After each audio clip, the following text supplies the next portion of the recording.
Bonjour et bienvenue dans un nouvel épisode de l'Assurance Tu t'en balances. Aujourd'hui, je reçois Hugo qui va nous parler assurance auto.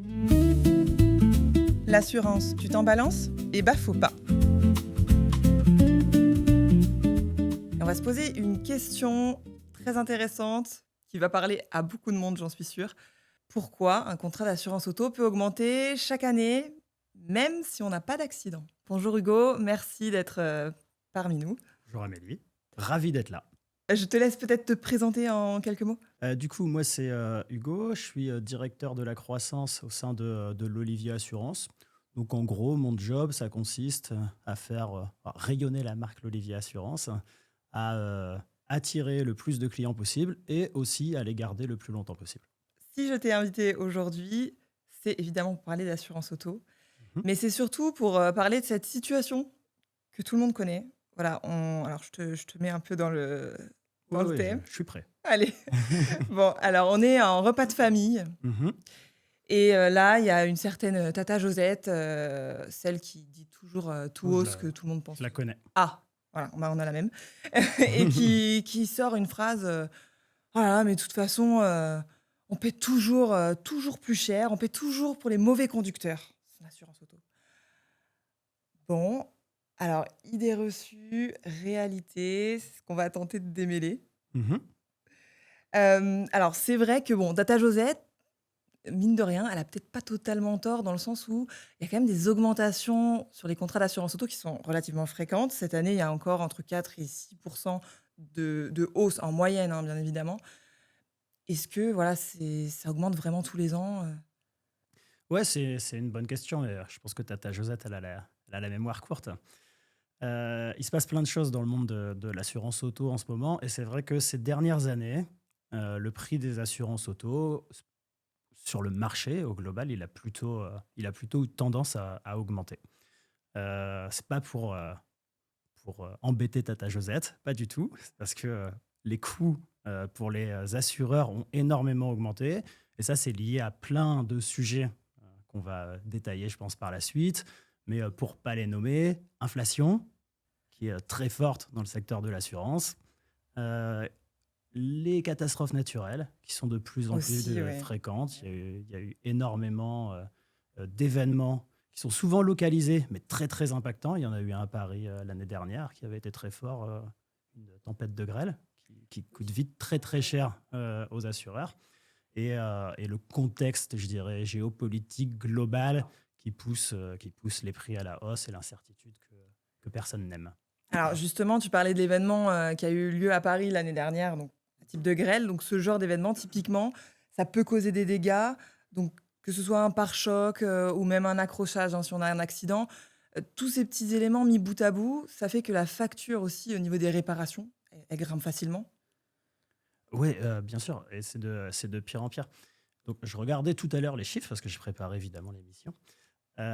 Et le prix d'un véhicule neuf entre 2018 et 2024, il a augmenté de 40%. Ah c'est énorme, c'est énorme. Donc, il est passé de 26 000 à 36 000 euros. C'est quelque chose de vraiment très significatif. Et ça, c'est poussé par plein de choses, mais beaucoup d'éléments autour de la technologie, des émissions de CO2 qu'il faut limiter au maximum. Et tout ça, ça vient alourdir les charges des constructeurs, donc le prix des véhicules neufs, donc le prix des assurances en cas de réparation, des pièces de rechange, etc. Et forcément, les voitures de plus en plus technologiques, c'est-à-dire que même si, on n'a pas forcément ce type de voiture, ça va quand même venir impacter, notre, prime finalement? Donc si quelqu'un a une Twingo de 2005, non, la valeur de son véhicule, elle ne change pas. Donc Voilà, ouais, sa prime d'assurance ne va pas changer à cause de ça. Pas directement. voilà, Mais OK. si le pare-choc en 2005, il coûtait 200 euros et qu'aujourd'hui, Oui. ce même pare-choc coûte 400 euros parce que les matériaux sont un peu plus rares, un peu plus difficiles à obtenir, il y a un peu plus de délai, etc., ça peut venir alourdir la facture indirectement. Et alors, revenons à Tata Josette parce Mhm, que c'est justement ce principe-là, je voudrais parler de mutualisation mhm. parce que Tata Josette, quand elle dit: «On paie pour les mauvais conducteurs», Ouais. est-ce que finalement, il y a un peu de vrai ou pas du tout? Ouais, c'est une question pas. Donc la réponse, c'est oui, il y a évidemment un peu de vrai. OK. mais c'est beaucoup plus limité que ce que Tata Josette a en tête. OK. Donc, en gros, et encore une fois, ça va dépendre des assureurs. Il y a des assureurs qui discriminent moins, il y a des assureurs qui discriminent beaucoup plus. À l'Olivier Assurance, on discrimine énormément sur les questions qui vont être posées. Sur toutes ces questions-là, on va venir donner un prix à la personne pour que ce soit le plus représentatif OK. de sa situation personnelle.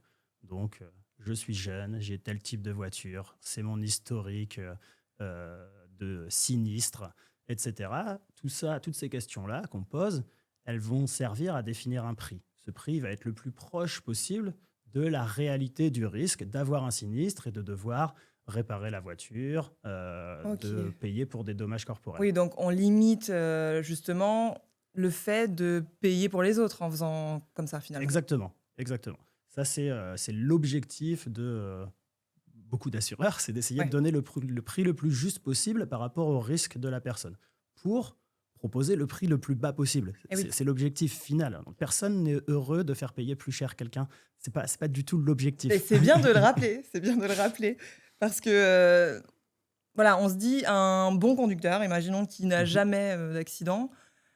Est-ce que ça peut quand même le pénaliser, de voir, que par exemple, il y a de plus en plus de peut-être de conducteurs, malucés, Non, non? ça va pas le pénaliser du tout. Ce qui peut indirectement le pénaliser, un des gros sujets, c'est la fraude. Donc, Ouais, ouais. quand la fraude, c'est assez significatif, hein. On estime entre 10 et 15% des sinistres qui seraient frauduleux. Donc, c'est pas toujours un acte. Je pense qu'il y a beaucoup de gens qui considèrent, pour une partie de la fraude, certaines personnes ne considèrent même pas ça comme de la fraude. Ça peut être une déclaration un petit peu avantageuse. Au lieu de dire que je roule 15 000 km, je vais dire 10 000 et Ouais. peut-être ça va faire baisser un petit peu mon prix. Personne considère ça comme de la fraude. Ça peut être une exagération de «Oh, bah, en fait, quand j'ai eu un accident, j'avais un petit voyant qui s'allumait, je vais dire que c'est depuis l'accident». Oui, voilà, on essaye d'un peu de gonfler Oh, la note pour, exactement. Mais ouais. tout ça, ça a un coût au final significatif. Au niveau, à l'échelle individuelle, évidemment, la personne se dit: «Ah, mais oui, mais je paye mon assurance depuis 10 ans, j'ai jamais rien eu, ça va pas leur coûter grand-chose de réparer un voyant en plus». Oui. Sauf que potentiellement, ça n'a rien à voir. Et puis, si on multiplie ça par le nombre d'assurés, ça commence à faire beaucoup. Et après, il y a des fraudes beaucoup plus volontaires, Ah beaucoup oui. plus graves qui peuvent là vraiment impacter les résultats des assureurs. Et c'est hyper important de lutter contre ça pour justement permettre de diminuer la facture. Eh oui, bah, la fraude, c'est pas bien. La fraude, c'est C'est mal, on peut voilà, dire ça c'est comme ça. mal. Et alors, finalement, qu'est-ce qui pèse le plus, dans la facture? Dans un contrat d'assurance auto, il y a plusieurs choses. Il y a une responsabilité civile et en fonction du contrat qu'on va prendre, il va y avoir plusieurs choses. Quelqu'un qui va être assuré en ce qu'on appelle tiers essentiel. Oui. Donc là, il va vraiment juste avoir sa responsabilité civile et quelqu'un qui va prendre une garantie en plus, vol, incendie, bris de glace, il va être assuré Ça pour va, ça. OK, ouais. Et après, il y a le fameux tout risque qui garantit mes dommages, même en cas d'accident, les dommages corporels. Et au niveau, vous, des assureurs, bon, on sait qu'en France, il y a quand même pas mal de taxes un peu partout. J'imagine que vous êtes taxés aussi, peut-être que ça se répercute aussi sur la facture des assurés? Ouais, il y a pas mal de taxes qui existent et qui sont imputables aux assureurs. Souvent, c'est l'État qui décide de ces taxes et du niveau de ces taxes. Et ça met une pression effectivement supplémentaire Oui. sur l'assuré. Alors, c'est pas la majorité de ce que représente la prime, hein, on va pas se mentir. Mais à chaque fois, ça va être 2 euros de plus par C'est rapport à ça. l'année dernière, 4 euros de plus par rapport à l'année dernière. On a eu là, il y a quelques mois, le débat sur la fameuse taxe anti-émeute que l'État voulait que les Bien assureurs sûr. demandent à leurs assurés, ce qui, d'un point de vue assureur, n'a aucun sens. OK. Mais tout ça, c'est des choses qui viennent s'ajouter et au final sont répercutées sur le consommateur. Donc lui, il payait déjà sa prime, et ben, ça vient s'ajouter et mettre une pression supplémentaire sur leur budget. Donc ça, c'est des choses contre lesquelles malheureusement on peut pas faire grand-chose, on subit C'est ça, quelque donc part finalement, on est comme les un autres. peu dans le même bateau quand même, donc c'est pas, voilà, faut pas non plus remettre la faute sur les assureurs, si j'ai bien compris. Votre but à vous aussi, c'est de faire baisser les primes, quoi? Ouais, moi, si demain je dois augmenter les primes, ou si l'Olivier doit augmenter les primes, c'est plutôt un échec. Ça veut dire qu'on OK. n'a pas réussi notre mission. Nous, on essaie d'être un assureur qui propose le meilleur rapport qualité-prix possible. Mmh. Et évidemment, bah, dès qu'on augmente les prix, ça nous pénalise dans tous les objectifs qu'on peut avoir de croissance, de garder plus longtemps ses clients, et cetera. Dès que les prix changent et changent à la hausse, ça nous impacte. Et alors, je reviens encore à la tata Josette parce qu'elle, elle dira bien ce qu'elle veut, mais finalement les profils qui raclent le plus, c'est que ce sont quand même les jeunes conducteurs. Mhm. Enfin, en tout cas, disons qu'ils voilà, ils en bavent un petit peu côté facture Ouais. et donc c'est peut-être eux qui sont le plus susceptibles de ne pas s'assurer. Mhm. Et alors, s'assurer, pas s'assurer, au-delà du fait que c'est une obligation légale, est-ce que par hasard, tu aurais pas des petits exemples chiffrés, voilà, ce que peut coûter un accident, si on n'a pas de responsabilité civile? Si, si, je dois avoir tout ça. Donc, et premier point, est-ce que ce sont les jeunes qui payent le plus? Euh, je dirais toutes choses égales par ailleurs, oui. OK. Pourquoi? Tout simplement parce qu'on ne les connaît pas. Ah Donc, oui. quand on leur pose la question de depuis combien de temps avez-vous le permis? Bon, 0 ans. Est-ce que vous avez déjà eu des sinistres? Bah, ça devient pas pertinent. Donc, on ne sait pas si ce profil-là va devenir un conducteur à risque ou va être un bon conducteur. Oui, moins d'infos, donc finalement plus de risques. Moins d'infos, plus de variabilité, plus de risques, Mmh. plus une tendance, je dirais, quelque part de fond, d'insouciance de la Aussi. jeunesse qui, en moyenne, a quand même beaucoup plus de sinistres que un père de famille de 35 ou 40 ans. Eh oui. Une prise de risque un peu plus élevée, et ça vient tout de suite potentiellement alourdir la facture. Par contre, ces jeunes-là, c'est ceux qui vont voir le plus rapidement des baisses de prix. OK. Parce que même s'il y a de l'inflation qui pousse à la hausse, etc., ils vont avoir un bonus qui va s'améliorer, s'ils n'ont pas de sinistre, évidemment. Évidemment. Et s'ils n'ont pas de sinistre, on va se dire, ah, eux, on ne savait pas. Donc, il y avait une grosse variabilité sur le risque. Maintenant, on sait, Mmh.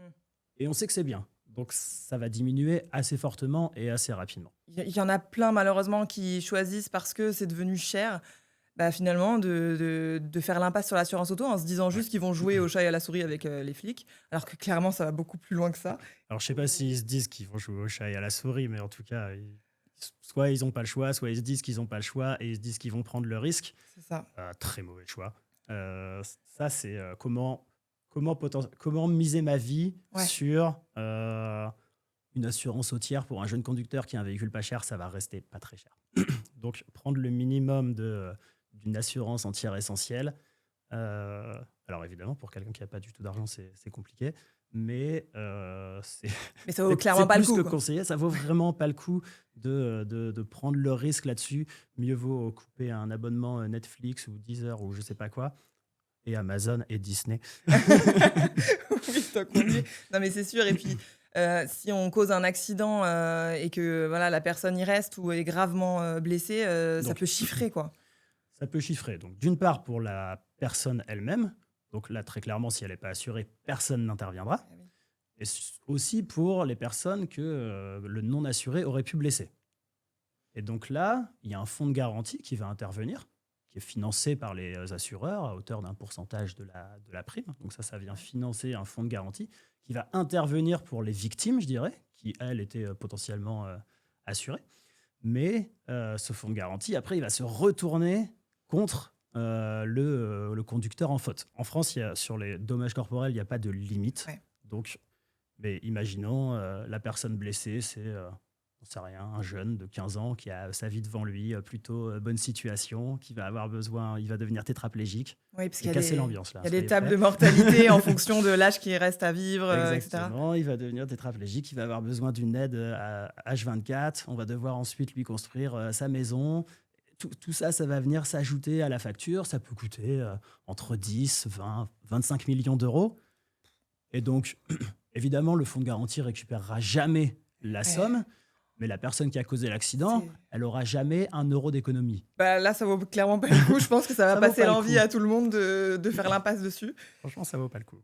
Et est-ce qu'il existe des pistes, légales cette fois-ci, pour les jeunes conducteurs de payer un peu moins cher? Oui, bah, déjà, il faut comparer. Comparer son assurance, ça, c'est une piste Très légale bon tips. pour trouver. Il y a des assureurs qui sont réputés comme étant de bons rapports qualité-prix, je ne les cite pas. Euh, mais oui, oui, donc il faut faire ça. Et ensuite, dans la gamme de couverture, il y a un minimum légal qu'il faut vraiment absolument prendre. Et ensuite, les, je dirais le fait d'avoir une garantie bris de glace, d'avoir une garantie vol, incendie, de prendre du tout risque, c'est de plus en plus s'orienter vers le confort. Mais Ouais, j'imagine qu'un jeune qui peut pas payer une assurance tout risque, il n'aura pas une voiture neuve qui coûtera 30 000 euros. Donc bien ça sûr. devient aussi un petit peu moins pertinent. Mmh. Donc s'il a ma fameuse Twingo de 2005, qui vaut peut-être sur le marché de l'occasion 800 euros, Ouais. l'assurance va pas être très chère. Et le fait de faire de la conduite accompagnée, baisse la facture ou pas du tout? Ouais, le fait de faire de la conduite accompagnée, ça baisse la facture. Alors, je ne peux pas parler pour mes pairs, mais chez l'Olivier, pour un même jeune, un qui a fait conduite accompagnée, un qui ne l'a pas fait, ça va varier entre -15 et -20% sur Ouais. le prix initial. Donc c'est assez significatif. Après, en toute transparence, les gens qui peuvent faire la conduite accompagnée, en général, c'est ceux qui peuvent le plus facilement payer une assurance. OK, bah, c'est tout de même bon à savoir en tout C'est cas. tout de même bon à savoir.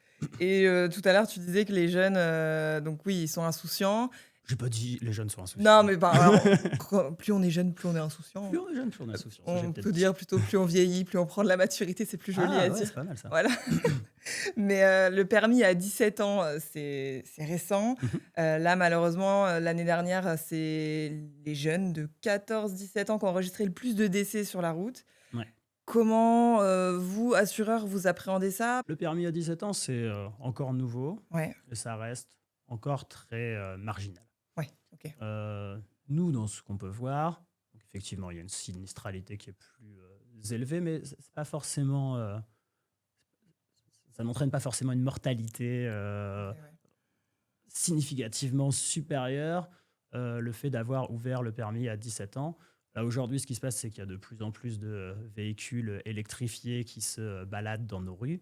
Ah bah ça, Les trottinettes, les vélos électriques débridés qui ouais, sont censés être limités à 25, mais quand on les voit, ils sont vraiment pas à 25. Beaucoup de gens sont sans casque, en train de regarder leur ouais, téléphone, c'est vrai. pas super attentifs. Les 14-17 dont tu parlais qui ont augmenté en termes de mortalité, c'est plutôt ces cas-là. Et c'est souvent effectivement un accident avec une voiture. Eh oui, ouais, Pas- Plutôt rarement la responsabilité de la voiture, c'est ça. Mmh. plutôt de la négligence et une mauvaise protection. Et ça, évidemment, après, ça va impacter les assureurs aussi. Donc, en fait, Tata Josette, Tata qui Josette. roule, son risque, même si elle considère ne pas avoir changé entre 2025 et 2026, à part avoir pris un an, elle a toutes les mêmes choses. En fait, il y a juste plus de gens vulnérables sur la route qui vont peut-être avoir un accident Ouais, égal, OK, et donc c'est plutôt l'assureur du véhicule qui va de toute façon prendre en charge les conséquences. Donc, ouais. le fameux sinistre dont on parlait entre 10 et 25 millions, bah peut-être demain c'est Tata Josette. Et c'est ça et donc ça veut dire qu'il faut aussi prendre en compte l'environnement dans lequel on évolue. Tout Mhm. évolue donc forcément, enfin, ça peut pas rester figé, un tarif, d'assurance auto et c'est très Exactement. bien que tu reparles de Tata Josette qui prend un an de plus parce que, si les jeunes, conducteurs sont à risque, on a aussi les seniors Ouais. et bah, alors là, elle est complètement concernée. Elle a quel Heu, âge Tata Josette? Beh, justement, elle a entre, 70 et 90 ans. Ok. Et bon, bah, arrivé à un moment donné, il y a la nature aussi qui fait son chemin, la vision baisse, le système nerveux, voilà, il baisse un peu en vigilance, on peut trembler. Puis après, il y a les maladies, plus sérieuses ou Mhm. qui arrivent subitement. On peut perdre la mémoire et d'un coup, on voulait aller à la boulangerie, puis on se réveille à 100 kilomètres de chez soi, sans savoir, comment on est arrivé là. Mhm. Enfin bref, mais je me dis: «On peut pas mettre tout le monde dans le même panier», parce que quand on arrive à 70 ans, on va pas dire: «Ah bah ça y est, tu peux plus conduire, tu as 70 ans, tu mort dans le game», quoi. C'est voilà. Donc comment vous faites, vous, face à ces profils? Parce que à la fois, potentiellement, il y a plus de dangers, mais en même temps, on peut pas les mettre enfin, on peut pas mettre, tout le monde dans le même panier. Ouais, ouais, voilà. Là, je dirais que ça dépasse le champ de l'expertise de l'assureur. Nous, on assure un risque et donc, on a dit, hein, les jeunes, au départ, ils commencent, le prix va avoir plutôt tendance à baisser, et puis après, il va rester stable. Et puis, quand on va arriver sur la fin, ça va probablement Et ouais. remonter. Et nous, ça, c'est ce qu'on constate sur la sinistralité. Après, comment pallier à ça, on n'a pas vraiment la réponse. Moi, j'ai un avis personnel euh, qui est une visite médicale une fois tous les ans ou tous les 2 ans pour Ouais, revalider le permis sans devoir repasser tout le code, etc. bah, C'est justement, pas c'est forcément. c'est quelque chose qui est en train d'être mis en place au niveau européen. Mm. Ça va changer quelque chose pour vous aider à tarifer, ou juste ça va nous aider à être peut-être plus serein face à qui, on est sur la route? Je pense un petit peu les deux. Je pense qu'à court terme, ça va pas nous aider Ouais, à mieux tarifer. Ce sera plutôt à moyen, long terme, si on voit que ça a un impact et qu'au final, la sinistralité des personnes, disons de plus de 70 ans, elle passe de un sinistre une fois tous les 3 ans à un sinistre une fois tous les 4 ans. oui, Bah là, ouais. à terme, évidemment, et tous les assureurs feront plus ou moins la même chose en même temps, j'espère. Tout le monde va ajuster ses prix en disant ah bah avant c'était des profils risqués, mais maintenant qu'il y a une visite médicale, les plus gros risques sont partis, donc ça devient des profils peut-être un peu plus risqués parce qu'il y a quand même cette histoire de réflexe, etc. Mmh. Mais euh, sur lesquels on aura une meilleure appréhension de. C'est vrai que c'est étonnant que ça ait pas été, fait avant ce questionnaire, médical, ou peut-être que certains assureurs le font passer, je sais pas. Pas à ma connaissance, Non, ouais. mais Bah, écoute, on verra comment ça arrangera ou pas les choses. On espère que ça arrangera les choses, et donc bah, tata Josette, elle va finir sur une question, d'argent, forcément, hein. De toute façon, les assureurs, ils s'en mettent plein les poches. Alors, désolée, hein, mais bon, c'est une question finalement qu'on entend, partout. On en est où entre le fantasme et la réalité? Et encore une fois, est-ce Ouais. qu'il y a une part de vrai ou pas du tout? Alors, je pense que ça a été vrai à une époque, il y a quelques années, où l- les assureurs, je ne sais pas s'ils s'en mettaient plein les poches, mais faisaient de la marge sur le produit d'assurance auto, puisqu'on parle d'auto Oui, là. bien sûr. Ensuite, il y a eu le Covid, ensuite, il y a eu l'inflation, ensuite, il y a eu le gouvernement qui dit ah, mais attention, pour le pouvoir d'achat des ménages, s'il vous plaît, assureurs, n'augmentez pas les prix. Eh oui. Les assureurs qui jouent le jeu, qui disent ok, très bien, on peut faire l'effort, on peut se le permettre pendant un an, on n'augmente pas les prix. Et en fait, ils prennent sur leur marge passée pour payer le fait de ne pas avoir augmenté les prix. Derrière, l'inflation, elle continue. Et là, ils commencent à augmenter les prix. Une fois, ils perdent. Et ça remet sur le marché énormément de clients. Ça s'est vu sur les volumes de devis, ça s'est vu sur les volumes de trafic sur les comparateurs de prix. Euh, Et ils font ça une année. Ils perdent énormément de clients pour les assureurs traditionnels qui ont des prix en général plus élevés que des assureurs directs parce que coûts de structure Bien différents, sûr, ouais. etc. Donc, ils souffrent de perdre ces clients-là. L'année d'après, qu'est-ce qu'ils font? Ils réaugmentent les prix. C'est qu'ils s'en mettent pas trop plein les proches. En vrai, Ouais, vous gagnez pas forcément, c'est pas le produit sur lequel vous allez, gagner vraiment de l'argent? les chiffres sur le marché, c'est que globalement, les assureurs sur le marché de l'assurance auto, en moyenne, ne gagnent pas trop d'argent. OK. Beaucoup d'assureurs ont d'autres produits Oui. qui vont pouvoir vendre, de l'assurance santé, de l'assurance vie, sur lesquels les marges sont beaucoup plus importantes.